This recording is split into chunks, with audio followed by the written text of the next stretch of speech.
Panitia Dies Natalis, saya ucapkan selamat berdies. Dan ini UNIPMA,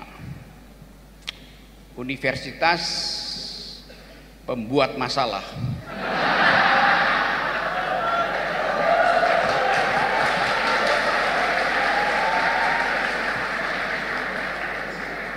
Karena tadi Profesor Parji mulai menginsinuasi kita dengan mengatakan bahwa Indonesia itu pendidikannya buruk.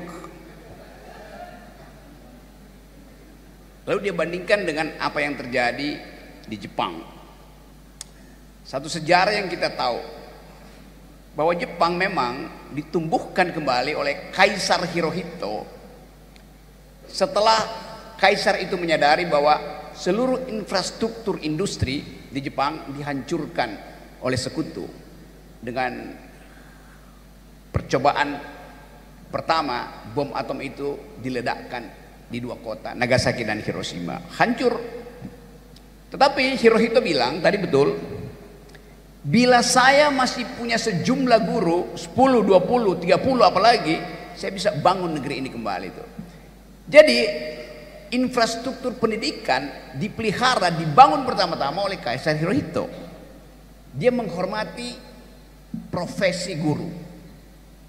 Itu yang kita ingat dari Kaisar Hirohito. Beberapa tahun lalu di depan istana Presiden di Jakarta, guru datang di situ untuk demo, minta nasibnya diperbaiki. Lalu seseorang, Kaisar Wakanda,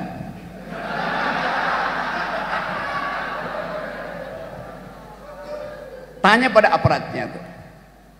Kaisar Hirohito bertanya pada Panglima Perang Jepang, ada berapa lagi guru yang tersedia? Kurang lebih 10.000. Oke, mari kita bangun Jepang kembali dengan 10.000 guru. Yang terjadi di depan istana ketika buruh berdemo, Kaisar Wakanda bertanya, masih ada berapa guru yang berdemo di depan istana?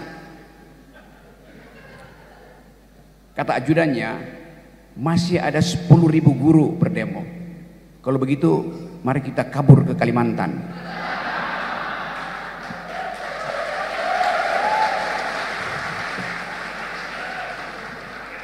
Tidak pernah sekalipun Kaisar Wakanda menemui bahkan satu orang guru ketika guru berdemo di situ.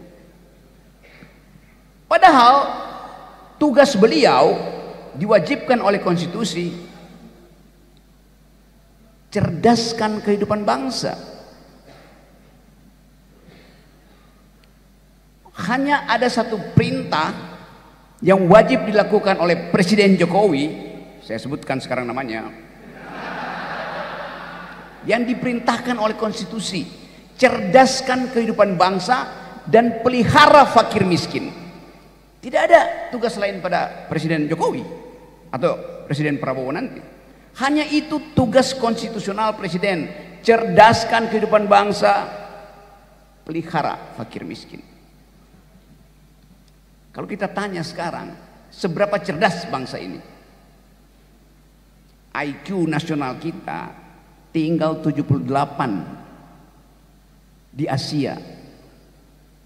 Itu sedikit di atas simpanse IQ-nya. Saya serius terangkan itu.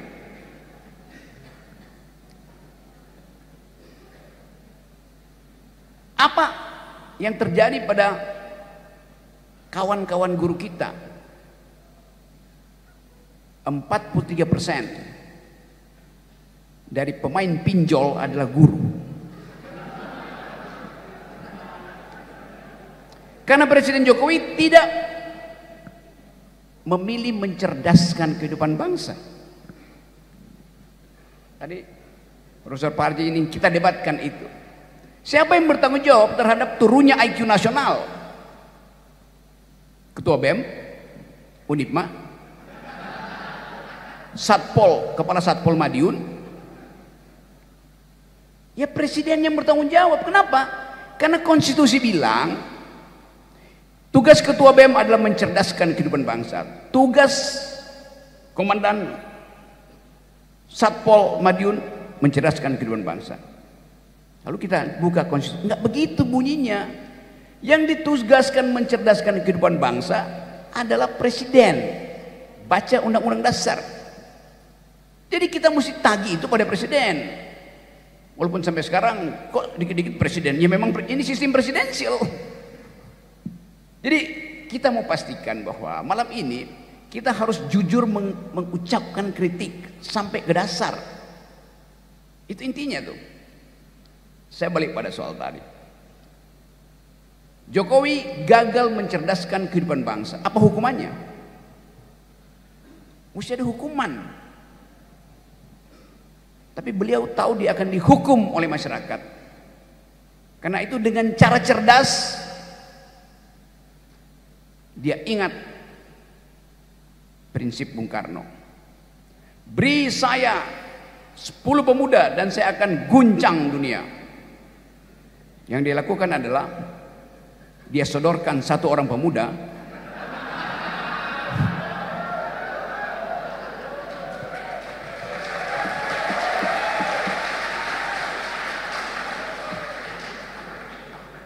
dan Indonesia jadi kacau.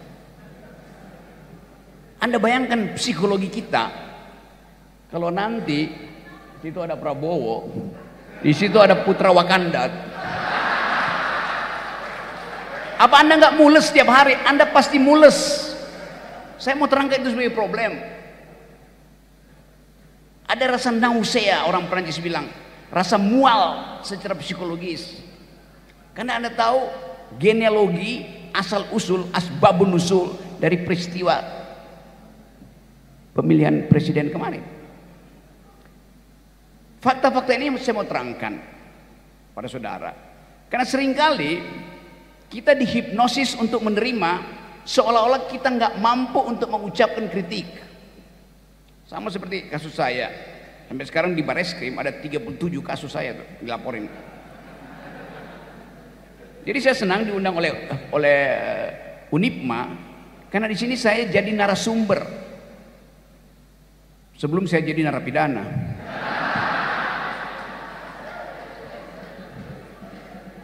Tapi untung sekali Pengadilan Negeri Jakarta Selatan memutuskan bahwa saya tidak bersalah. Gugatan yang meminta pengadilan memutuskan Rocky Gerung tidak boleh memberi ceramah di semua platform, universitas, LSM, YouTube, macam-macam, tidak boleh tuh seumur hidup. Bahkan yang minta itu adalah pasukannya Kaisar Wakanda. Tapi perubahan politik mengubah paradigma itu, akhirnya saya dibolehkan lagi. Dan gugatan itu ditolak oleh pengadilan. Artinya sekarang saya tidak ragu-ragu mengatakan presiden ke-8 kita adalah bajingan tolol.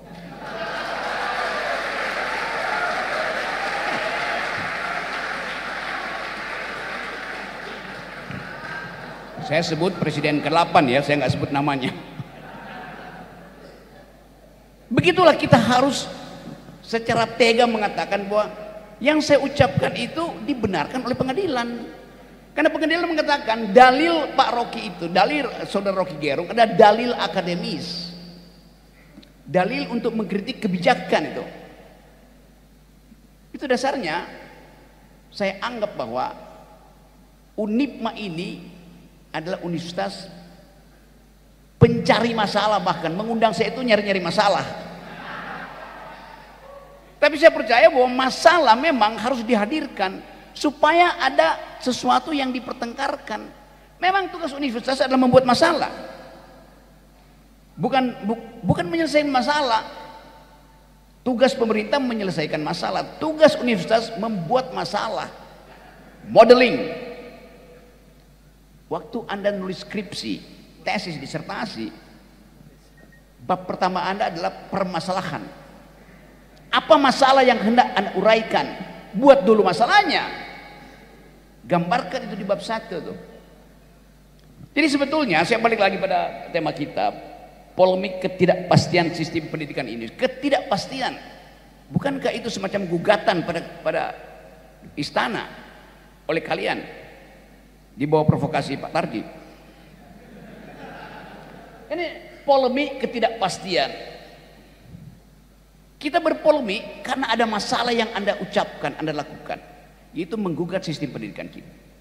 Sekarang coba kita lihat apa sebetulnya fondasi pendidikan kita yang tadi dipersoalkan oleh Profesor Tarji. Apa yang bisa menjadi roadmap, penuntun paradigma supaya kita bisa tiba pada perintah konstitusi, yaitu bangsa ini sudah dicerdaskan, fakir miskin sudah dipelihara. Sekarang kita lihat perbandingannya. Di Prancis, filosofi pendidikannya adalah human solidarity.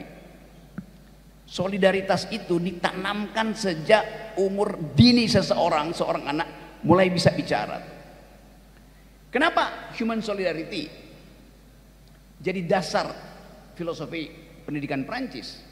Karena ada peristiwa dramatis, tragis yang kita sebut sebagai revolusi Prancis. Egalité, fraternité, liberté. Warga negara harus hidup di dalam egalitarianisme, kesederajatan. Hidup di dalam liberté, kemerdekaan. Dan hidup dalam fraternité, persaudaraan.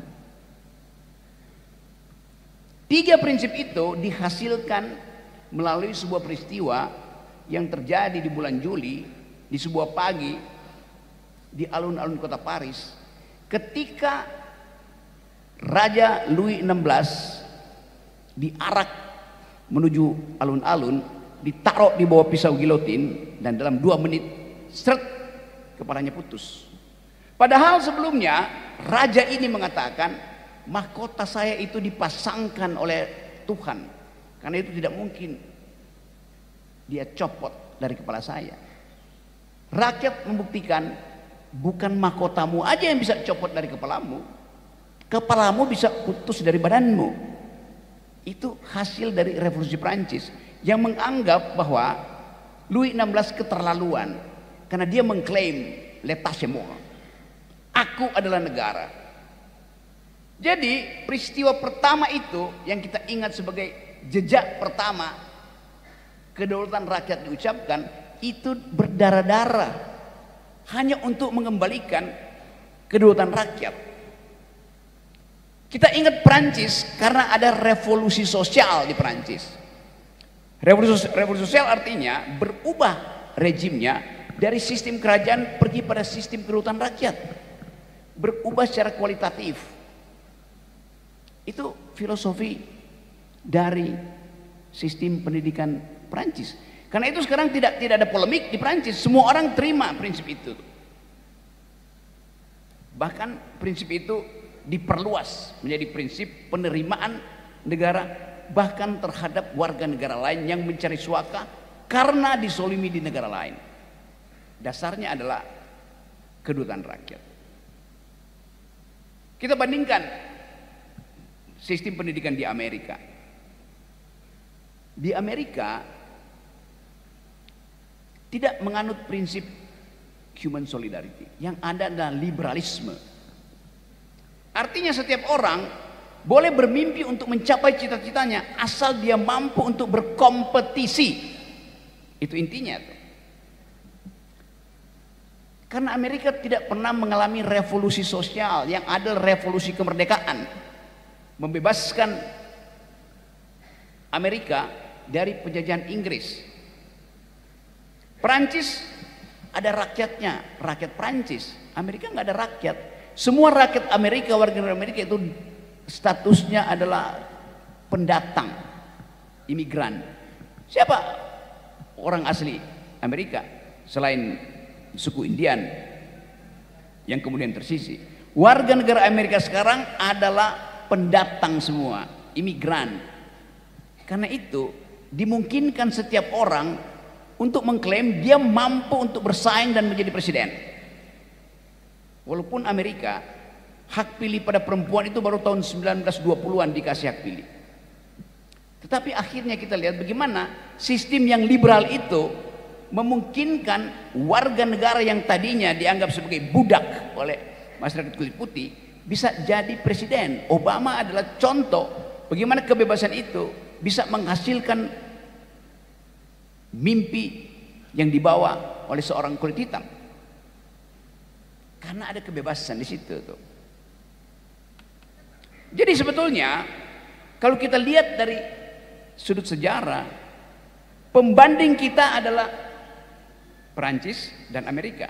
Sekarang kita tanya, paradigma apa yang dianut oleh bangsa ini? Ya, ada Pancasila, iya, tapi itu sesuatu yang diabstrakkan sebagai nilai yang ingin kita capai itu. Yang ditulis, diriset dengan bagus oleh Profesor Tarji. Satu-satunya ingatan historis kita tentang ideologi pendidikan kita, tentang paradigma pendidikan kita adalah warisan pikiran dari Ki Hajar Dewantoro. Ing ngarso sung tuludo, begitu. Ing madya mangun karso, tuturi handayani.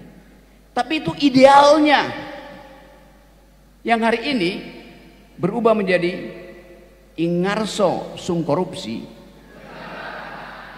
ing madya mangun dinasti, tuturi cawe-cawe. Faktanya begitu. Yang dipraktekkan oleh Raja Wakanda bukan lagi apa yang dipikirkan oleh Ki Hajar Dewantoro. Itu yang menerangkan kenapa pendidikan kita drop terus. IQ kita tinggal 78, Vietnam 105, Singapura 115. Jadi kalau ada ide untuk menjadikan Indonesia emas di 2045, lalu dikatakan bahwa nanti akan ada bonus demografi di 2045, Anda semua akan jadi, pendapatan Anda akan naik 20 kali lipat di 2045, kata Raja Wakanda. Bagus nggak? Bagus memang. Tetapi yang disebut bonus demografi adalah perbandingan Anda hari ini dengan Anda di masa depan, bukan perbandingan Anda di masa depan dengan generasi seusia Anda di negara lain. Itu perbandingannya yang namanya bonus demografi. Jadi kalau pendapatan Anda, oke, kita anggap aja pendapatan Anda dari sekarang naik 10 kali lipat, Anda senang. Tetapi pendapatan Singapura karena IQ-nya lebih tinggi dari Anda naik 30 kali lipat, nggak ada gunanya pendapatan Anda. Secara statistik ya minus sebetulnya. Itu yang terjadi hari ini itu. Apalagi kita mesti berkompetisi dengan mereka yang di backup oleh sistem keuangan dunia yang mampu untuk minjem hanya dengan mengatakan saya bakal lulus. Financial institution kasih pinjaman. Anak Amerika itu tingkat 2 dia udah bisa minta pinjaman uang ke bank. Karena bagi orang Amerika, ketika Anda berumur 17 tahun, Anda tidak akan lagi dibiayai oleh orang tuamu, Anda cari duit sendiri. Dan dia bisa dapat beasiswa untuk sekolah, bahkan untuk membuka startup, usaha startup. Itu anak muda Amerika di backup oleh negara supaya dia mandiri. Anak muda Indonesia di backup oleh bapaknya supaya jadi wakil presiden. Jadi kita mau bikin perbandingan itu dalam upaya kita menemukan di mana sebetulnya kekacauan desain pendidikan kita. Karena tidak ada kompetisi di dalam berpikir. Apa akibatnya? Tidak ada keinginan untuk saling berdebat. Padahal pendidikan itu dimulai dengan mempersoalkan pikiran orang. Kalau Anda punya pikiran dan pikiran Anda tidak diganggu oleh pikiran yang lain, itu artinya Anda sedang berdoa. Doa nggak boleh diganggu. Pikiran harus diganggu. Pikiran hanya disebut pikiran kalau ada yang mengganggu pikiran. Anda nulis skripsi, Anda nulis tesis, Anda nulis disertasi, dan hasil disertasimu itu hanya disimpan di perpustakaan, tidak pernah dibongkar secara metodologis. Itu artinya disertasimu itu berat karena tebal, bukan karena berisi. Demikian juga karya ilmiah yang lain. Jadi yang kita sebut sebagai desain pendidikan harus dimulai dengan prinsip bahwa pendidikan itu dasarnya adalah didaktika. Didaktika itu metodenya adalah dialektika. Dialektika itu intinya adalah pertengkaran argumen. Ini mimbar akademis. Artinya mimbar ini boleh dipakai oleh setiap sivitas akademika untuk mempertahankan dalil akademisnya. Ini bukan mimbar guru besar atau mimbar rektor, mimbar dekan. Mimbar semua orang yang punya dalil, bahkan mahasiswa tingkat 1 berhak memakai mimbar ini, mengucapkan pikirannya dan berbantah-bantahan. Nah, saya senang bahwa Unipma memulai tradisi untuk berbantah-bantahan. Saya diajak ke sini justru untuk berbantah-bantahan dengan saudara. Jadi sekali lagi, kalau kita ukur dari sekarang, perkembangan ilmu pengetahuan dimulai dari prinsip adanya bantah-membantah argumen. Ilmu hanya bertumbuh kalau ada bantah-membantah tesis. Ada upaya untuk saling membatalkan pikiran. Ini berimplikasi pada sistem politik. Membantah pikiran juga harus berlaku di dalam sistem demokrasi. Apa itu? Oposisi. Beroposisi itu sama dan sebangun dengan prinsip di universitas, yaitu saling menjegal pikiran supaya tumbuh pikiran baru. Tesis, antitesis, sintesis, kan itu yang kita sebut dialektika. Artinya ada yang beroposisi pada pikiran yang sedang didalilkan oleh seorang. Jadi kendati misalnya Unipma mengajukan dalil bahwa kampus merdeka artinya merdeka untuk berbantah-bantahan, bukan merdeka untuk manggut-manggut, apalagi manggut-manggut pada kekuasaan. Itu sebabnya kalau tidak ada paralelisasi antara kehidupan kemerdekaan berpikir di kampus dan kemerdekaan berpikir di dalam politik, maka bangsa ini IQ-nya akan tumbuh secara negatif. Tidak akan tumbuh karena tidak ada persaingan pikiran. Nah, sekarang coba kita lihat apa yang terjadi di dunia sebetulnya. Di dunia ini, dunia artinya di lapangan ilmu pengetahuan, di semua universitas bermutu ada 3 cluster riset yang diperebutkan untuk dijadikan fondasi metodologi setiap kampus. Yang pertama adalah riset tentang asal usul kita sebagai manusia. Riset tentang DNA. Riset tentang human genome. Untuk mengetahui Anda itu punya tradisi makan dari zaman nenek moyangmu, makan daging misalnya atau makan tumbuh-tumbuhan, itu akan mempengaruhi sistem psikologimu. Anda itu punya tradisi mandi di kali atau mandi di laut, itu akan mempengaruhi DNA metabolismemu. Proyek itu sebetulnya udah 90%, 98% selesai, tetapi masih di riset. Sehingga kita bisa tanya misalnya, Pak Tarji asal usulnya dari mana? Madiun, Ngawi. Oh iya, itu pengetahuan yang kita tahu karena diadministrasikan oleh negara. Tapi apakah kita tahu bahwa asal usul Pak Tarji misalnya, nenek moyang dia 40.000 tahun yang lalu datang dari semak-semak Afrika yang bermigrasi panjang, diuji oleh alam dan akhirnya jadi profesor di Unipma. Atau dia datang dari gurun Gobi ketika Genghis Khan dan nenek moyangnya memutuskan untuk menyerbu Eropa dan turun ke arah selatan.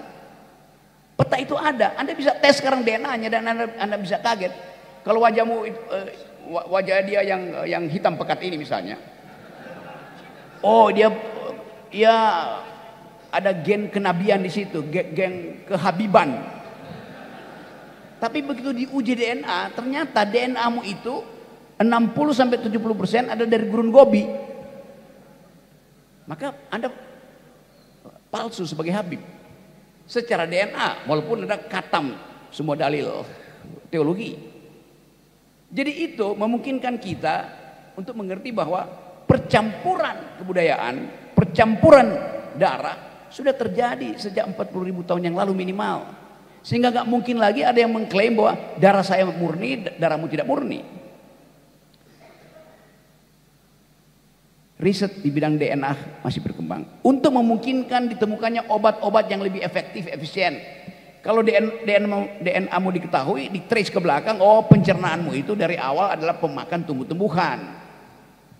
Karena itu sistem peredaran darahmu itu mungkin lebih bagus untuk tidak diobati dengan vitamin yang ada basis protein misalnya itu, karena darahmu lebih banyak karbohidrat. Sehingga darahmu itu tidak bereaksi negatif terhadap protein. Riset itu dimungkinkan karena ada bantuan dunia untuk sama-sama mengerti dari mana sebetulnya asal usul manusia itu. Itu riset kedua, riset pertama. Riset kedua di bidang big data yang sekarang lagi heboh itu. Semua peneliti ingin tahu motif Anda berbelanja apa, motif Anda menekan tombol Gojek, tombol GoFood apa tuh? Setiap kali Anda upload dari handphone Anda, dibaca algoritmanya dan dipetakan sebagai big data. Termasuk kemungkinan big data itu dipakai untuk memata-matai Anda, untuk insurgensi. Kan ada persaingan keamanan dunia. Dua klaster ini, kalau saya tahu misalnya big data Anda, behavior Anda, dan saya tahu DNA Anda, asal usul kenapa Anda punya behavior itu, dengan mudah saya manipulasi konsumsimu. Kalau saya pahami big data di sini, oh ini kecenderungannya adalah makan daging tuh, maka saya buka outlet hotdog di sini. Hotdog ya, bukan hot yang lain. Jadi dengan mudah sebetulnya perkembangan ilmu pengetahuan membentuk kembali peradaban baru yang tadi disebut percepatan perubahan metodologi ilmu pengetahuan yang kita sebut disruption. Klaster yang ketiga adalah artificial intelligence, yang memungkinkan kita mengerti bahwa mungkin 5 tahun dari sekarang yang hadir ikut seminar kita hari ini, di tanggal ini, di Dies Natalis ke 49 tambah 5 ke 54 nanti, sebagian besar adalah robot. Itu mungkin terjadi karena ilmu robotik itu teknologi informasi berkembang setiap 8 jam. Ada robot misalnya datang ke sini untuk mendengarkan apa itu Pancasila. Lalu Pak Tarji mesti menerangkan pada dia bahwa ada sila kemanusiaan yang adil dan beradab. Robotnya angkat tangan, saya bukan manusia, tapi saya ingin mendengarkan versi manusia tentang keadilan. Bagi robot keadilan itu gampang, komputasi aja. Jadi kita mesti membayangkan bahwa 5-8 tahun ke depan akan ada jenis umat baru yang bukan manusia hidup bersama-sama kita. Anda datang ke Jepang, hampir semua hotel itu Anda reservasi, Anda diterima oleh robot. Pelayan Anda adalah robot yang di brief melalui proyek artificial intelligence. Jadi fakta-fakta itu mesti kita dalilkan hari ini supaya Udipma punya perencanaan pendidikan melayani kebutuhan penelitian ke depan. Rekayasa DNA, big data, artificial intelligence. Jadi saya gembira bahwa tadi diterangkan oleh universitas bahwa telah ada laboratorium yang lengkap di situ. Oke, kita gembira. Tetapi kalau cuma Unipma yang doyan cari-cari masalah, kampus lain akan tertidur. Jadi ucapkan sesuatu dari kampus ini bahwa ini kampus ingin menghasilkan pemikir-pemikir baru di bidang DNA dengan bantuan artificial intelligence untuk menemukan yang sampai sekarang masih tanda tanya apa yang akan disebut sebagai energi terbarukan dan sustainable. Sampai sekarang riset itu tertutup karena riset energi sekaligus bersifat riset keamanan, riset intelijen. Minggu yang lalu saya baca di majalah Foreign Affairs tulisan dari Luhut Binsar Panjaitan yang judulnya mengancam Amerika, kalau Anda tidak peduli dengan nikel Indonesia, maka industri otomotif berbasis listrik, EV itu, electronic vehicle-mu itu tidak akan berkembang. Anda bayangkan, frustrasi orang Indonesia, dia punya nikel tapi Amerika nggak mau beli. Elon Musk datang ke sini dengan menipu. Apple datang ke sini juga dengan menipu. Marahlah pemerintah Indonesia sehingga Pak Luhut harus menulis artikel itu. Dan kita tahu Foreign Affairs itu adalah panduan pemerintah atau akademisi untuk melihat perkembangan peristiwa ekonomi politik dunia dari perspektif alternatif. Luhut Binsar Panjaitan menulis di situ. Bagus argumennya, tetapi di ujungnya dia bilang begini, silahkan, masalahmu kami udah ketahui, kalau Anda tidak ingin menyelesaikan masalah ini bersama kami, maka kami akan tinggalkan Anda. Itu ancaman misalnya yang memberi spirit pada Cina. Jadi kita mesti baca itu, artikel itu sebagai umpan pada Amerika, dan kalau dia nggak mau maka ada alasan Indonesia untuk pergi pada Cina. Tapi pertanyaannya, Cina juga mengalami kesulitan dalam pertumbuhan ekonomi. Jadi kita dijepit oleh ketidakpastian. Apakah kita bisa tumbuh sebagai bangsa yang punya pikiran tajam di dalam melayani kebutuhan pembicaraan tentang energi alternatif? Saya teruskan lagi cerita ini sedikit. Pak Luhut menulis itu kira-kira 1 minggu yang lalu. 3 hari yang lalu saya baca artikel yang juga kalau Pak Luhut baca mungkin dia akan kaget, bahwa pemerintah Amerika mensponsori satu riset tentang energi terbarukan melalui perusahaan yang namanya Natron. APBN dikasih pada perusahaan itu tuh, di backup untuk menemukan energi alternatif yang sekarang sudah disebutkan, yaitu sodium ion. Artinya nikel itu udah tenggelam, nggak ada yang pakai. Tapi kita masih ngomong tentang hilirisasi nikel. Bayangkan misalnya kalau seorang profesor dari sini, ahli kimia, ahli teknik, pidatokan itu bahwa ada kontradiksi antara keinginan pemerintah untuk hilirisasi nikel dengan temuan-temuan energi baru yang mungkin udah diriset 30 tahun lalu baru sekarang dibocorkan. Sama seperti hidrogen, udah diriset lama sekarang dibocorkan. Jadi bayangkan fungsi universitas seharusnya memantau penelitian-penelitian yang sifatnya tersembunyi, yang memungkinkan UNIPMA mengerti bahwa Indonesia akan ditipu oleh industri-industri besar karena gagal untuk meningkatkan kecerdasan bangsa. Itu dasarnya kan. Berapa banyak sponsor negara untuk pelatihan periset? Minim sekali. Padahal APBN kita setara dengan APBN Vietnam mewajibkan 20-25% dana itu tiba ke lembaga-lembaga studi. Kan itu perintahnya begitu. Tapi apa yang kita peroleh hari ini? Pembangunan infrastruktur mendahului pembangunan akal. Presiden Jokowi memperpanjang terus jalan tol sambil memperpendek jalan pikiran. Kayak itu dasarnya tuh. Jadi saya mau terangkan ini sebagai problem yang akan Anda hadapi nanti tuh. Anda dibujuk dengan slogan apa namanya, Indonesia akan maju kalau terapkan industri 4.0, sementara presidennya otaknya 0.4 dari segi perintah konstitusi. Jadi sekali lagi kita pakai kesempatan ini untuk tadi ajakan untuk berdialog sambil memperhatikan hal-hal kritik yang memungkinkan batalnya negara Republik Indonesia. Pancasila mungkin abadi, tapi NKRI bisa batal karena ketololan seorang pemimpin. Terima kasih.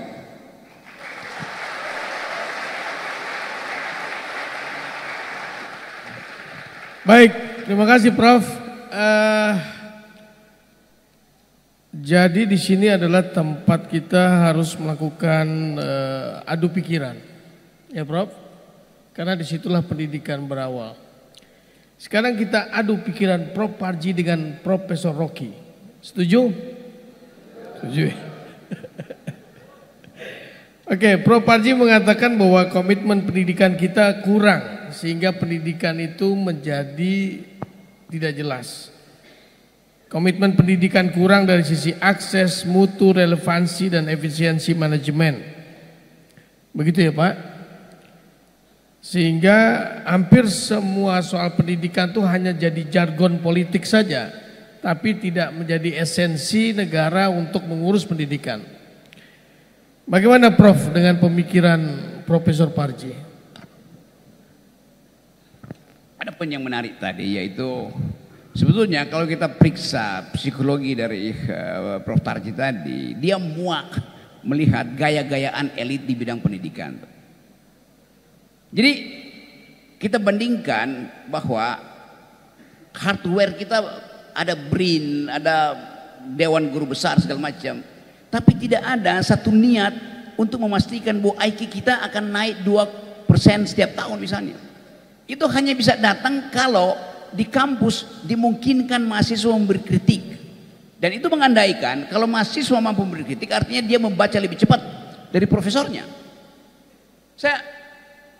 Coba saya kasih ilustrasi. Seandainya ada seorang profesor fisika lagi kasih kuliah di sini, lalu ada mahasiswa masuk ruang kelas ini. Karena mahasiswa terlambat, si profesor ini, entah universitas mana, kamu keluar. Kenapa kamu telat? Maaf Pak Profesor, saya tadi malam nongkrong di depan Madura Mart, menunggu pacar saya sambil memanfaatkan wifi gratis. Kamu saya suruh belajar bukan pacaran, keluar. Dia keluar, mahasiswa itu.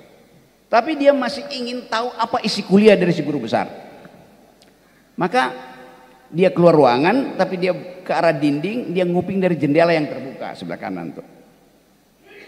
Dia ikuti keterangan dari si profesor tentang Stephen Hawking. Profesor ini lagi ngomong tentang mathematician, Yunto fisikawan Stephen Hawking.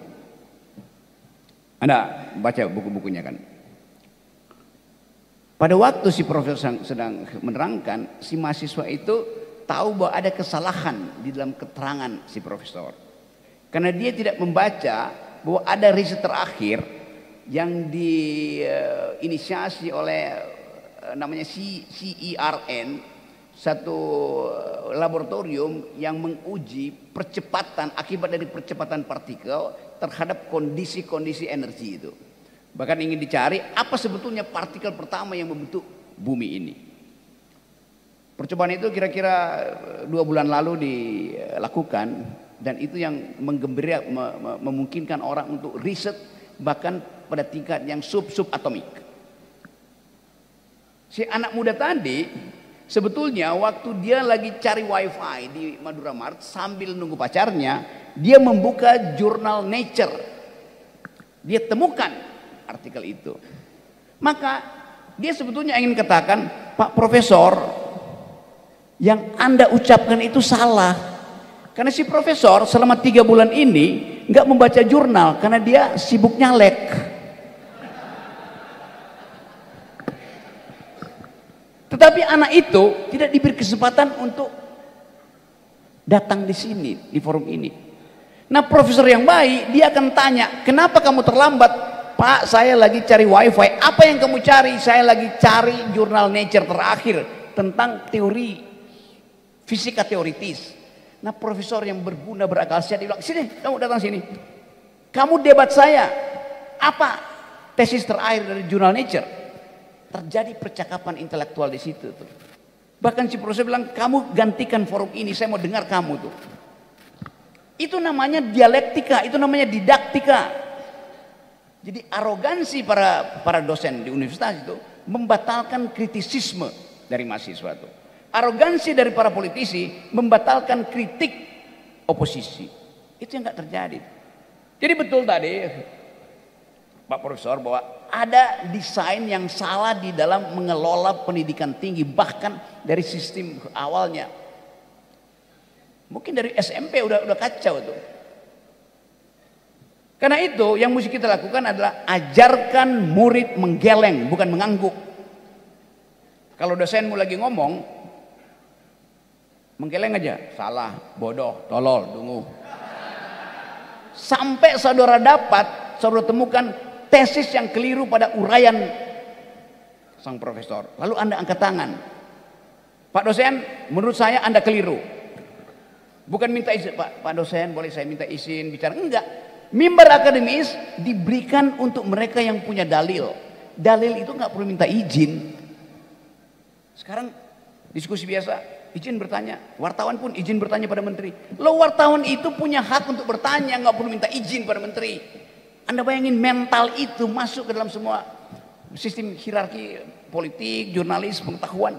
Jadi hilangkan hierarki itu supaya pengetahuan tumbuh. Jadi mulai sekarang menggelenglah. Menggeleng artinya berupaya untuk mengeluarkan pikiran. Itu namanya menggeleng. Ada gerakan yang sama, menggeleng juga. Tapi itu tanda dia tidak berpikir, alias pelangak pelongok.